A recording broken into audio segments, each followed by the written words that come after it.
7 ہلاک کر دینے والے گناہوں سے بچو۔ صحابہ نے پوچھا اے اللہ کے نبی کون سے 7 ہلاک کر دینے والے گناہ ہیں؟ آپ نے فرمایا الشرک باللہ، سب سے بڑا گناہ تو اللہ کے ساتھ شرک کرنا ہے، جو اللہ معاف نہیں کرے گا۔ اگر شرک کی حالت میں انسان مر گیا تو اللہ کیا اس کو جنت ملنے والی نہیں ہے؟ الشرک باللہ، سب سے بڑا گناہ شرک کرنا۔ نمبر 2 والسحر، جادو کرنا۔ آج جادو بھی ہو رہا ہے، آج جادو بھی ہو رہا ہے۔ آج ایک دوسرے سے حسد اور جلن میں لوگ ایک دوسرے کے اوپر جادو بھی کروا رہے ہیں، عورتیں بھی جادو کروا رہی ہیں، مرد بھی جادو کروا رہے ہیں۔ جادو کرنا کرانا حرام ہے۔ اللہ کے نبی کہتے ہیں ہلاک کر دینے والا دوسرا بڑا گناہ جادو کرنا۔ تیسرا گناہ وَقَتْلُ النَّفْسِ الَّتِي حَرَّمَ اللَّهُ إِلَّا بِالْحَقِّ، اور کسی نردوش کی ہتیا کرنا، کسی بے گناہ کا قتل کرنا، کسی بے گناہ کو قتل کر دینا اور کسی بے گناہ کو مار ڈالنا، یہ تیسرا بڑا گناہ ہے۔ نمبر 4 وَأَكْلُ الرِّبَا، سود کھانا، بیاج کھانا، انٹرسٹ کھانا، اور انٹرسٹ پر لوگوں کو قرضہ دینا۔ 1 لاکھ دے کر کے 1,02,000 لینا، 1,05,000 لینا۔ سود اور بیاج کی جتنی شکلیں ہیں کان کھول کر کے سن لو، اللہ کے نبی فرما رہے ہیں وَأَكْلُ الرِّبَا، سود اور بیاج کھانا یہ بھی ہلاک کر دینے والا گناہ ہے۔ آج کتنے مسلمان ہیں جو سود اور بیاج کا لین دین کر رہے ہیں؟ اور سود کی جب بات آئی ہے تو یہ بھی سن لو کہ جس طریقے سے سود کا کھانا حرام ہے اور سود کا لینا حرام ہے، ویسے ہی سود اور بیاج کا دینا حرام ہے۔ آج بندھن بینک کے نام پر اور بندھن لون کے نام پر آج گھر گھر عورتوں کے نام پہ لوگ لون لے رہے ہیں اور بیاج پر پیسہ لے رہے ہیں۔ یاد رکھو اللہ کے نبی نے بیاج کھانے والے، بیاج کھلانے والے، بیاج کو لکھنے والے، بیاج کی گواہی دینے والے سب پر اللہ کے نبی نے لعنت کی، اور آپ نے فرمایا سب برابر ہیں۔ اس لیے بیاج کے کھانے کھلانے والے کان کھول کر کے سن لے، ہلاک کر دینے والے گناہوں میں چوتھا گناہ اللہ کے نبی نے فرمایا وَأَكْلُ الرِّبَا، سود کھانا۔ نمبر 5 وَأَكْلُ مَالِ الْيَتِيمِ، اور یتیم کا مال کھانا، یہ بھی بہت بڑا گناہ ہے۔ جو بچہ یتیم ہو گیا، جو بچہ اناتھ ہو گیا، جس کا باپ مر گیا، اس کو تو سہارے کی ضرورت ہے۔ ہو سکے تو اس کے کام آ جاؤ، ہو سکے تو اس کی مدد کر دو، ہو سکے تو اس کا سہارا بن جاؤ۔ لیکن کچھ بڑے بے رحم لوگ ہوتے ہیں جو یتیم کا مال بھی ہڑپ جاتے ہیں۔ کان کھول کر کے ایسے لوگ سن لیں، یتیم کا مال کھانے والا اپنے پیٹ میں جہنم کی آگ بھر رہا ہے۔ اللہ نے فرمایا ان الذین یأکلون اموال الیتامی ظلما انما یأکلون فی بطونہم نارا، جو لوگ یتیم کا مال کھاتے ہیں وہ اپنے پیٹ میں جہنم کی آگ بھر رہے ہیں۔ یتیم کا مال کھانے والا جہنم کی آگ بھر رہا ہے۔ اور اگلی چیز فرمایا وَالتَّوَلِّي يَوْمَ الزَّحْفِ، اور جنگ کے میدان میں پیٹ پھیر کے بھاگ جانا۔ جنگ کے میدان میں جو پیٹ پھیر کے بھاگ جائے وہ بہت بڑا گناہ کر رہا ہے، ہلاک کر دینے والا گناہ کر رہا ہے۔ اور 7واں گناہ وَقَذْفُ الْمُحْصَنَاتِ الْغَافِلَاتِ الْمُؤْمِنَاتِ، پاک دامن عورت پر، شریف عورت پر زنا کی تہمت لگانا، کسی پاک دامن عورت کے اوپر غلط کام کرنے کا آروپ لگانا اور اس پر زنا کی تہمت لگانا، یہ بھی بہت بڑا گناہ ہے اور ہلاک کر دینے والا گناہ ہے۔ اور آگے بڑھیے، رشوت کا لین دین بھی بہت زیادہ ہو رہا ہے۔ رشوت لینے والا اور رشوت دینے والا دونوں پر اللہ کے نبی لعنت فرماتے ہیں۔ فرمایا لعن اللہ الراشی والمرتشی، رشوت لینے والے کے اوپر بھی اللہ کی لعنت ہو اور رشوت دینے والے کے اوپر بھی اللہ کی لعنت ہو۔ کسی کا حق مارنے والا، کسی کی زمین جائیداد کو کھا جانے والا، یہ بھی بہت بڑا گنہگار ہے۔ اللہ کے نبی فرماتے ہیں لَتُؤَدُّنَّ الْحُقُوقَ إِلَىٰ أَهْلِهَا يَوْمَ الْقِيَامَةِ، او لوگو تم نے دنیا میں کسی کا حق اگر لے لیا ہے تو اس کا حق دے دو، ورنہ قیامت کے دن تم کو دینا پڑے گا۔ حَتَّى يُقَادَ لِلشَّاةِ الْجَلْحَاءِ مِنَ الشَّاةِ الْقَرْنَاءِ، یہاں تک کہ اگر سینگ دار بکری نے بغیر سینگ والی بکری کے اوپر ظلم کیا ہے، اگر سینگ والی بکری نے بغیر سینگ والی بکری کو مارا ہے تو قیامت کے دن اس بکری سے بھی قصاص لیا جائے گا۔ کسی کی زمین اور جائیداد کو اگر ہڑپ لیا کسی نے تو اللہ کے نبی فرماتے ہیں انما اقطع له قطعة من النار، کسی کی زمین و جائیداد کو ہڑپنے والا اور ناجائز قبضہ کرنے والا وہ جہنم کی آگ کا ٹکڑا لے رہا ہے۔ وہ یہ نہ سمجھے میں زمین لے رہا ہوں، میں جائیداد لے رہا ہوں، میں پراپرٹی لے رہا ہوں، وہ جہنم کی آگ کا ٹکڑا لے رہا ہے۔ اسی طریقے سے شراب پینے والا، جو شراب پیتا ہے، اور جب شراب کی بات آئی ہے تو کان کھول کر کے سن لیجئے، جتنی چیزوں کے اندر نشہ ہے، چاہے وہ سگریٹ کی شکل میں ہو، چاہے وہ گٹکھے کی شکل میں ہو، چاہے وہ تمباکو کی شکل میں ہو، نشہ اور جتنی بھی چیزیں ہیں، جتنی چیزوں کے اندر نشہ ہے وہ تمام کی تمام چیزیں حرام ہیں۔ اللہ کے نبی نے شراب کا بھی نام لیا، لیکن اللہ کے نبی نے دوسری حدیث میں فرمایا ما اسکر کثیرہ فقلیلہ حرام، جو چیز زیادہ کھانے سے نشہ ہوتا ہے وہ تھوڑا سا کھانا بھی حرام ہے۔ اور دوسری حدیث میں اللہ کے نبی نے فرمایا کل مسکر خمر، ہر نشہ والی چیز شراب ہے۔ جس چیز کے اندر نشہ ہوتا ہے، چاہے وہ ڈرگس کی شکل میں ہو، چاہے وہ ہیروئن کی شکل میں ہو، چاہے وہ چرس اور گانجے اور افیم کی شکل میں ہو، جس چیز کے اندر نشہ پیدا ہوتا ہے اس کا وہی حکم ہے جو شراب کا حکم ہے۔ کل مسکر خمر وکل خمر حرام، ہر نشہ والی چیز شراب ہے اور ہر شراب حرام ہے۔ جو شراب پیتا ہے، اللہ کے نبی نے فرمایا من شرب الخمر، جو شراب پیتا ہے قیامت کے دن اسے جہنمیوں کے پیپ اور مواد کو پلایا جائے گا، اور شراب پینے والے کی 40 دن تک کی نماز قبول نہیں ہوتی۔ اسی طریقے سے میرے بھائیوں، نماز چھوڑنا بھی بہت بڑا گناہ ہے۔ جو لوگ نماز نہیں پڑھتے، عبدالغفار صاحب کی تقریر بڑے شوق سے سنتے ہیں، میں آتا ہوں کلیا چک میں، بہت سارے لوگ کہتے ہیں شیخ صاحب پہلی مرتبہ آپ کو ڈائریکٹ سن رہا ہوں، ابھی تک موبائل پر سنتا تھا۔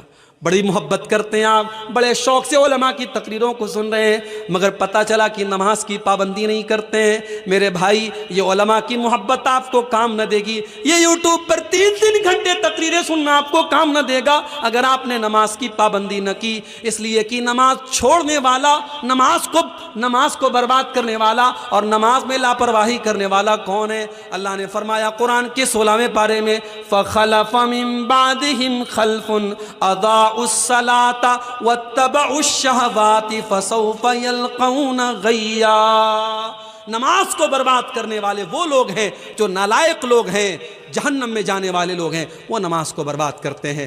میرے بھائی، جس نبی سے ہم محبت کرتے ہیں، جس نبی کا ہم کلمہ پڑھتے ہیں، اس نبی کو نماز سے بڑی محبت تھی۔ اللہ کے نبی جب ٹینشن میں ہوتے تھے، حضرت بلال سے کہتے تھے یا بلال ارحنا بالصلاۃ، اے بلال جلدی سے اذان دے دو اور نماز کے ذریعے ہمارے دل کو سکون پہنچاؤ۔ اور اللہ کے نبی نے آخری وصیت یہ فرمائی، اپنے انتقال کے پہلے آپ نے امت کو یہ میسج دیا الصلاۃ الصلاۃ، اے لوگوں نماز کی پابندی کرو اور اپنے غلاموں اور لونڈیوں کا خیال رکھو۔ میرے بھائی، نماز کو اگر آپ برباد کرتے ہیں تو قیامت کے دن اللہ کے نبی بھی آپ سے ناراض ہو جائیں گے اور اللہ بھی آپ سے ناراض ہو جائے گا۔ اس لیے نماز کی پابندی کرو، اور قیامت کے دن پہلا سوال نماز کے بارے میں ہوگا۔ اللہ کے نبی فرماتے ہیں ان اول ما یحاسب به العبد یوم القیامت صلاۃ، قیامت کے دن پہلا سوال بندے کی نماز کے بارے میں ہوگا۔ فَإِن صلحت، اگر نماز صحیح ہے، اگر نماز کا معاملہ صحیح ہے، فقد افلح، تو انسان کامیاب ہو جائے گا۔ وَإِن فسدت، اور اگر نماز کا معاملہ گڑبڑ ہے، فقد خاب وخسر، تو انسان ناکام ہو جائے گا۔ نماز کا چھوڑنے والا بھی بہت بڑا گنہگار ہے۔ اور ایک آخری حدیث سنا کر کے بات ختم کرتا ہوں، ہماری ماؤں بہنوں سے ریلیٹڈ یہ حدیث ہے، اس کو بھی آپ سن لیں۔ یہ صحیح مسلم کے اندر یہ حدیث موجود ہے۔ اللہ کے نبی فرماتے ہیں کہ میں اپنی امت کے 2 لوگوں کو جانتا ہوں، صنفان من اہل النار لم ارہما، 2 قسم کے لوگ جہنم میں جائیں گے، ان کو میں نے ابھی نہیں دیکھا ہے، یعنی وہ بعد میں آئیں گے، وہ قیامت کے پہلے آئیں گے، وہ قیامت کے قریب والے دور میں آئیں گے۔ نمبر 1 قوم معہم سیات کاذناب البقر یضربون بها الناس، ایسے لوگ آئیں گے جن کے ہاتھ میں گائے کی دم کی طرح کوڑے ہوں گے اور وہ کوڑوں سے لوگوں کو ماریں گے، اتیاچار کریں گے، ظلم کریں گے، وہ اپنے پاور کا غلط استعمال کریں گے، وہ اپنی طاقت کا غلط استعمال کریں گے۔ ہر وہ انسان وہ جو ظلم کرتا ہے، جو لوگوں پر اتیاچار کرتا ہے، وہ اس حدیث کے اندر شامل ہے۔ آپ نے فرمایا ایسے ظالم لوگ جہنم کی آگ میں جلیں گے۔ کبھی کسی پر ظلم مت کرو میرے بھائی۔ اگر اللہ نے آپ کو پاورفل بنایا ہے، دولت والا بنایا ہے، اپنی دولت کا غلط استعمال مت کرو، اپنے پاور کا غلط استعمال مت کرو۔ یاد رکھو جس پر ظلم کرو گے اگر اس کے منہ سے بد دعا کی آواز نکلی تو اللہ کے نبی فرماتے ہیں کہ مظلوم کی بد دعا کے درمیان اور اللہ کے درمیان کوئی رکاوٹ نہیں ہے، اس کی بد دعا ڈائریکٹ اللہ کے پاس جاتی ہے، اور مظلوم نے اگر بد دعا کر دی تو آپ کا کام تمام ہو جائے گا، برباد ہو جائیں گے آپ۔ اس لیے کسی پر کبھی ظلم مت کرنا میرے بھائی۔ تو یہ پہلی کیٹیگری کے لوگ ہیں جو جہنم میں جائیں گے۔ اور دوسری کیٹیگری کون ہوگی؟ فرمایا وَنِسَاءٌ کاسیاتٌ عاریات ممیلات مائلات، ایسی عورتیں جو کپڑا پہننے کے باوجود ننگی ہوں گی، کپڑا پہننے کے باوجود ننگی ہوں گی، یعنی ان کا ڈریس ایسا ہوگا، ان کا کپڑا ایسا ہوگا جو ان کے شریر کو پردرشت کرے گا، ان کی باڈی کو ایکسپوز کرے گا، وہ اپنے جسم کو نظر دکھائیں گی، اپنے شریر کا پردرشن کریں گی۔ کاسیات عاریات، کپڑا پہننے کے باوجود ننگی ہوں گی۔ آج کہنے کی ضرورت نہیں ہے کہ آج مسلمانوں کے گھروں میں ایسے کپڑے پہنے جا رہے ہیں، پورا کپڑا نیٹ کا کپڑا ہے، پوری آستین نظر آ رہی ہے، پوری بیک لیس آج جو ہے کپڑے پہنے جا رہے، پوری پیٹھ نظر آ رہی ہے، پیٹ نظر آ رہا ہے، پورا شریر نظر آ رہا ہے، کپڑا پہننے کے باوجود وہ عورت ننگی ہے، اور مسلمانوں کے گھروں میں ایسے کپڑے پہنے جا رہے ہیں۔ آپ نے فرمایا ممیلات مائلات، ایسی عورتیں جب چلتی ہیں ان کی چال کے اندر بھی بے حیائی ہوتی ہے، وہ اپنی چال کے ذریعے دوسروں کو آکرشت کرتی ہیں، وہ شرما شرما کے نہیں چلتی، وہ تو اترا اترا کے چلتی ہیں، وہ تو بے حیا اور فاحشہ عورتوں کی طرح چلتی ہیں۔ مائلات، اور خود وہ ان بے حیا لوگوں کی طرف مائل ہوتی ہیں، ان کی چال بھی بے حیا عورتوں کی طرح ہوتی ہے، اور وہ غیر مردوں کی طرف آکرشت ہوتی ہیں۔ آپ نے فرمایا رؤوسہن کاسنمۃ البخت المائلہ، ان کا ہیئر اسٹائل ایسا ہوگا جیسے اونٹ کا کوہان ہوتا ہے۔ انٹرنیٹ پہ جا کے دیکھ لینا اونٹ کے کوہان والا ہیئر اسٹائل کیسا ہوتا ہے۔ اگر آپ کے گھر کی بہن بیٹی ایسا ہیئر اسٹائل بناتی ہے جو اونٹ کے کوہان کی طرح ہے تو اپنے گھر کی بہن بیٹیوں کو منع کر دینا۔ یہ جہنمی عورت کی نشانی بتائی گئی، رؤوسہن کاسنمۃ البخت المائلہ، اونٹ کے کوہان کی طرح ان کے بالوں کا جوڑا ہوگا، ان کا ہیئر اسٹائل ہوگا۔ آج کل میک اپ کے نام پہ کیا کیا ہو رہا ہے۔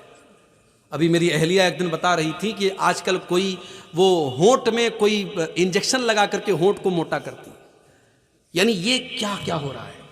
پلک کو جو ہے آئی برو کو بالکل جو ہے برابر کر دیتی ہیں اور اس میں کاٹ چھانٹ کرتی، جبکہ اللہ کے نبی نے متنمسات جو آئی برو کے ساتھ چھیڑ چھاڑ کرتی۔ ہاں اگر کسی عورت کی آئی برو عام عورتوں کے مقابلے میں بہت زیادہ عجیب و غریب لگ رہی ہے، بدصورت والی کیفیت ہے، تو اس کو وہ صحیح کر سکتی ہے، لیکن خوبصورتی کے نام پر اچھی خاصی اپنی آئی برو کو سیٹ کرنا یہ صحیح نہیں ہے، اور ہونٹ کے اندر انجیکشن لگا کے ہونٹ کو موٹا کرنا یہ حرام ہے میری ماں اور بہنوں۔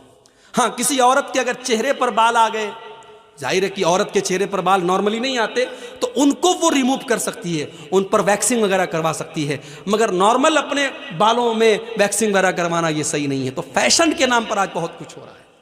آپ نے فرمایا ایسی عورتیں جو بے حیائی کے کام کریں گی اور فیشن کے نام پر بے حیائی کریں گی، لا يدخلن الجنت، ایسی عورتیں جنت میں نہیں جائیں گی۔ جنت میں جانا تو بڑی دور کی بات ہے، ولا یجدن ریحھا، وہ جنت کی خوشبو بھی نہیں پائیں گی۔ اس لیے ہماری مائیں اور بہنیں اس حدیث کو سننے کے بعد اپنی اصلاح کر لیں، اپنے لباس اور اپنی ڈریس کو صحیح کر لیں۔ اور آخر میں یہی کہنا چاہوں گا میرے بھائی کہ ایک عورت کا جنت میں جانا زیادہ آسان ہے۔ آج تک آپ نے یہ سنا ہوگا عورتیں جہنم میں زیادہ جائیں گی، مگر میں آپ کو طریقہ بتا رہا ہوں، عورتیں 4 کام کر لیں تو جنت میں چلی جائیں گی۔ عورتوں کا جنت میں جانا مردوں کے مقابلے میں آسان ہے۔ عورتوں کو جہاد کے میدان میں نہیں جانا ہے، عورتوں کو جنگ کے میدان میں جا کے لڑنا نہیں ہے، بہت سارے کام جو مردوں کے ذمہ ڈالے گئے وہ عورت کو نہیں کرنا ہے، عورت صرف 4 کام کر لے وہ جنتی ہے۔ ایّم امرأۃ صلت خمسها وصامت شهرها وأطاعت زوجها وأحسنت فرجها دخلت من أي أبواب الجنة شاءت۔ آپ نے فرمایا جو عورت 4 کام کر لے، 5 ٹائم کی نماز کی پابندی کرے، رمضان کا روزہ رکھے اور اپنے شوہر کی اطاعت اور خدمت کرے، وَأَطَاعَتْ زَوْجَهَا اپنے شوہر کی اطاعت کرے، وَأَحْسَنَتْ فَرْجَهَا اور اپنی شرمگاہ کی حفاظت کرے، اپنی آبرو کی حفاظت کرے، اپنے آپ کو زنا سے بچائے، اپنے آپ کو بدکاری سے بچائے۔ یہ 4 کام جو عورت کر لے، اللہ کے نبی فرماتے ہیں دخلت من أي أبواب الجنة شاءت، ایسی عورت جنت کے جس دروازے سے چاہے جنت میں چلی جائے گی۔